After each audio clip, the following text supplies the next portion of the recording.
नमस्कार मंडळी, श्री स्वामी समर्थ.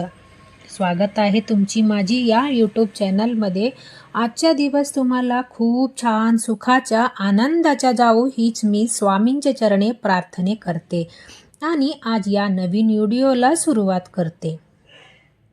2026 मध्ये नागपंचमी आणि याच दिवशी श्रावणातली पहिली श्रावण सोमवार आलेली आहे. मग भावाचा उपवास बरेच महिला करत असतात आणि हा उपवास कधी करायचा असतं, उपवास कधी सोडायचा असतं, त्याप्रमाणे नागपंचमीच्या दिवशी कोणत्या चूक करू नये बरेच लोकांना माहिती नसल्यामुळे 99% लोक या चूक करतात.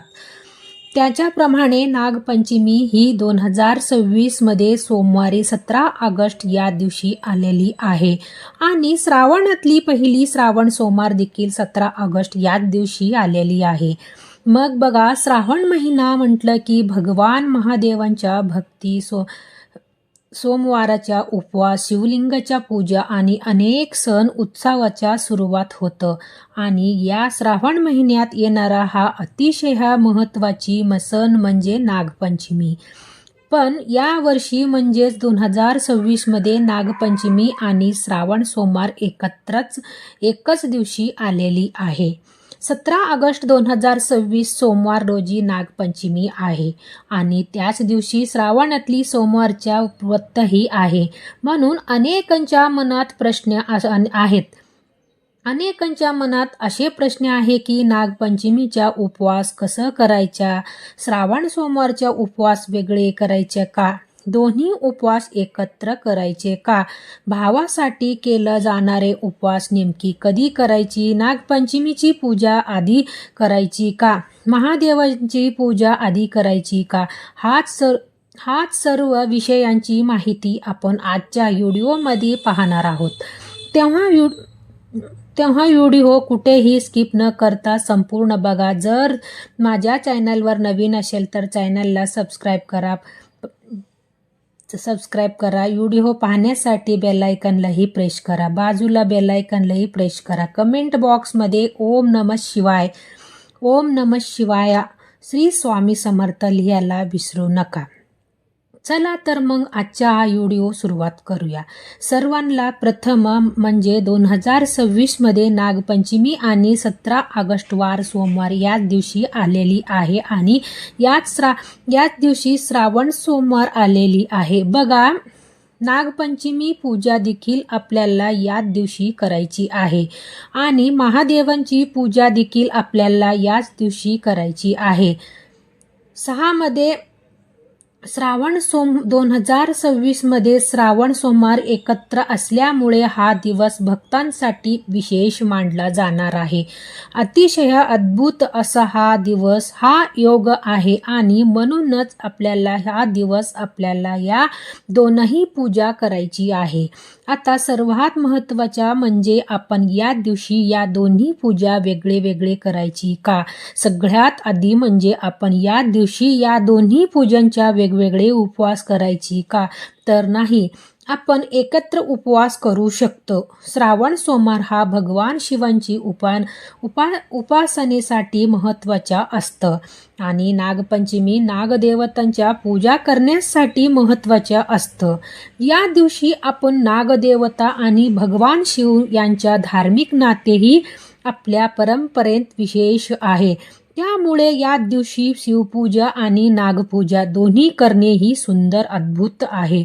सर्वात महत्त्वाच्या म्हणजे नागपंचमी या दिवशी सर्व म्हणजे बहुतेक महिला भावांचा उपवास धरतात असतात.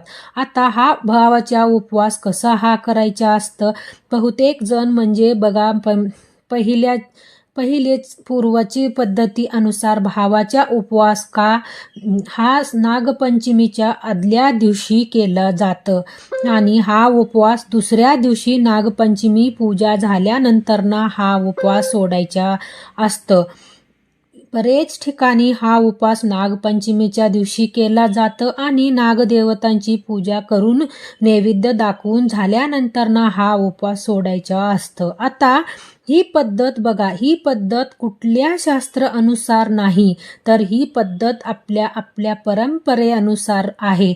प्रत्येक घराची प्रत्येक ठिकाणीची पद्धत ही वेगळी वेगळी आहे. आपण पहिली आपल्या घराच्या पद्धती अनुसार आपल्या रूढी ज्या आहेत त्या रूढी अनुसार किंवा आपले जे काही मोठे मोठे घरातली व्यक्ती असतील त्यांची विचाराने तुम्ही तुमच्या पद्धतीने हा उपवास करायची आहे. व्हिडिओत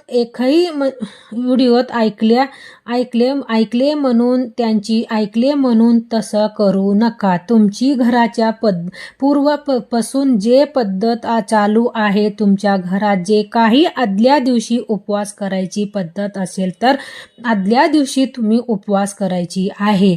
आणि तुमच्याकडे जर का नागपंचमीच्या दिवशी भावाचा उपवास केला जात असेल तर तुम्ही नागपंचमीच्या दिवशी भावाचा उपवास करायची आहे.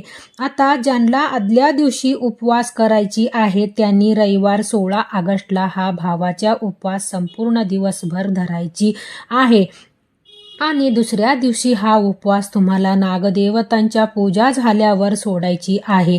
आता बघा, हा उपवास महिला भावासाठी धरत असतात. बघा, हा उपवास महिला भावासाठी धरत असतात. आता तुम्ही म्हणत असतील की आम्हाला भावाच्या नाही, मग आम्ही हा उपवास करायची का? बघा, नागदेवतेला भाऊ म्हणजे तुम्हाला हा उपवास करायची आहे. नागदेवतेसाठी तुम्हाला हा उपवास करायची आहे. तुम्हाला जर का भाऊ जर नसेल तर देखील तुम्ही हा उपवास नागदेवतेला भाऊ म्हणून तुम्हाला हा उपवास करायची आहे. आता नागपंचमीच्या दिवशी काही नियम पाळायची पद्धत आहे आणि याप्रमाणेच नागपंचमीच्या दिवशी ह्या वर्षी श्रावण सोमवार देखील आलेली आहे. आता सर्वात अगोदर आपल्याला आपल्या घरातली सकाळी देवपूजा करून घ्यायची आहे. सकाळी लवकर उठायची आहे. शुचितभूत व्हायचं असेल, आपल्या उठल्या उंबरवट्यावर हळदीच्या लेपन करायची आहे. आपल्या देवघरातली देवांच्या पूजा करून घ्या. देवघरात असलेल्या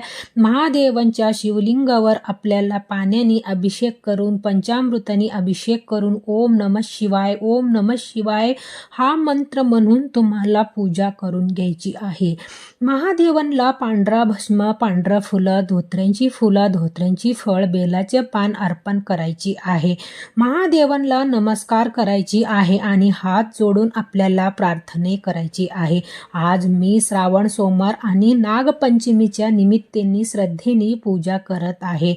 माझ्या कुटुंबावर भगवान शिव आणि नागदेवतांच्या कृपा असू दे, असा साधी संकल्प तुम्ही केली तर चालेल. पूजेमध्ये दिखावा करण्यापेक्षा श्रद्धा आणि स्वास्तिक भावनाही महत्वाची आहे. आता महादेवांच्या पूजा करून झाल्यानंतर तुम्ही नागदेवतांची पूजा करू शकता. नागदेवतांची पूजा ही सकाळीच केली जातं. त्याच्या चित्र आणून ते चित्र तुम्ही भिंतीला चिटकून किंवा एक पुठावर चिटकून तुम्हाला नागदेवतांची पूजा देखील करायची आहे. आता या दिवशी श्रावण सोमवार आहे. तुम्हाला नागदेवतांची आणि श्रावण सोमवारांची उपवास वेगवेगळे करायची गरज नाही किंवा वेगळी संकल्प करायची गरज नाही. तुम्ही एकच संकल्प करू शकता. तुम्ही उपवास देखील एकत्र हा करू शकता. ज्यांना नागपंचमीचे उपवास, भावाचा उपवास नागपंचमीच्या दिवशी करायची आहे त्यांनी नागपंचमीच्या दिवशी सोमवारी ही दोन्ही उपवास एकत्र केला तरी चालणार आहे. आता सोमवारच्या दिवशी आपण बगर भात नाही, त्यामुळे तुम्हाला सोमवार या दिवशी बगर खाता येणार नाही किंवा भावाच्या उपवासाला देखील तुम्हाला बगर खाता येणार नाही. नागपंचमीच्या दिवशी आपण केस कापत नाही, आणखीन नखे कापत नाही. याच्याप्रमाणे आपल्याकडे नागपंचमीच्या पूजा करेपर्यंत केस विचरत जात नाही किंवा तर गॅसवर गॅसवर ठेवला जात नाही. बघा, काहीही नियम आहे. हे नियम पहिल्यापासून आपल्याकडे पाळत आलेली आहे. तुमच्याकडे पाळत असतील तर नक्की तुम्ही पाळा. नाही जर तुमच्या हे नियम पाळायची नसतील तर जेवढी शक्य असेल तेवढी नियम तुम्हाला पाळायची. श्रावण सोमवार आहे. या दिवशी महिलांना केस देखील धुता येणार नाही. बघा, तुम्ही आदल्या दिवशी रविवारी केस धुवायची आहे. या दिवशी जमीन उखवणे, नांगरणे किंवा वारुळाला इजा होईल अशी कामे टाळावीत. त्याच्याप्रमाणे यामागे श्रद्धेबरोबरच निसर्गातले सर्वोच्च रक्षण करण्याचा देखील संदेश दडलेली आहे. या दिवशी चिरणे, कापणे आणि तळणे शक्य टाळावे अशी अनेक घरामध्ये प्रथा आहे. म्हणूनच नागपंचमीच्या दिवशी उकडलेली आणि स्वास्तिक पदार्थ बनवण्याची परंपरा आहे. या दिवशी काही भागामध्ये पूर्वच्या दिंडी, कानवले, दूध, साखर, दूध, शेवाई या पद्धतीची पारंपरिक पदार्थ बनवून खाल्ला जातं आणि याच नैवेद्य नागदेवतेला देखील दाखवलं जातं. काही ठिकाणी या दिवशी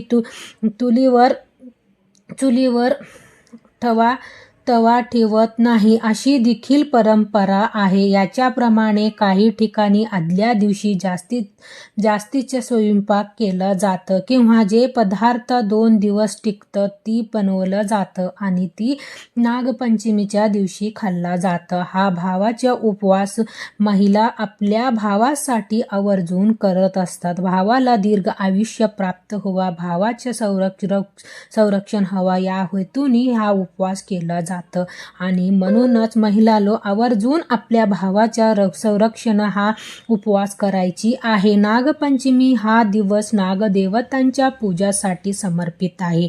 आपल्या हिंदू धर्मग्रंथामध्ये नागांचे केवळ सर्प म्हणून पाहिले नाही तर त्यांची देवी शक्तीची प्रतीक मानलं जातं. भगवान शंकरांच्या गळ्यात वासुकी नाग विराजमान आहे. भगवान विष्णू शेषनागावर शयन करतात आणि समुद्र मंथनातूनही वासुकी नागाची भूमिका ही महत्त्वाची मानली जातं. या दिवशी भगवान शिवांची सर्वात प्रिय वार आणि त्यांची गळ्यात विराजमान असलेली नागदेवतांचा पवित्र सण एकाच दिवशी येत आहे. त्या दिवशी महत्त्वाच्या देखील कितीतरी पटीने अधिक वाढतं. अशी अतिशय दुर्मिळ योगायोग या दिवशी जुळून आलेली असल्यामुळे या दिवशी महत्त्वाच्या अधिक पटीने वाढलेली असतं आणि यामुळे हा काळामध्ये जेवढं शक्य होईल तेवढं तुम्हाला जप, तप, दान, उपवास, व्रत आणि काही प्रभावी उपाय देखील तुम्हाला या दिवशी करता येणार आहे. या दिवशी भगवान शिव आणि नागदेवतांची भक्तिभावाने पूजा केल्यास शिवाकृपा प्राप्त होत असतो आणि पण जीवनातली अडथळे दूर व्हायला, कुटुंबात सुख शांती नांदावी, ऐश्वर्य नांदावी आणि नकारात्मकतेपासून संरक्षण मिळावे म्हणून हा पूजा करून आपल्याला ही प्रार्थना करायची आहे. व्हिडिओला आवडला असला तर नक्कीच लाईक करा आणि इतर नातेवाईकांना व्हिडिओ शेअर करा. तर चला तर मग भेटूया असंच एक नेक्स्ट व्हिडिओमध्ये. तोपर्यंत सर्वांना श्री स्वामी समर्थ.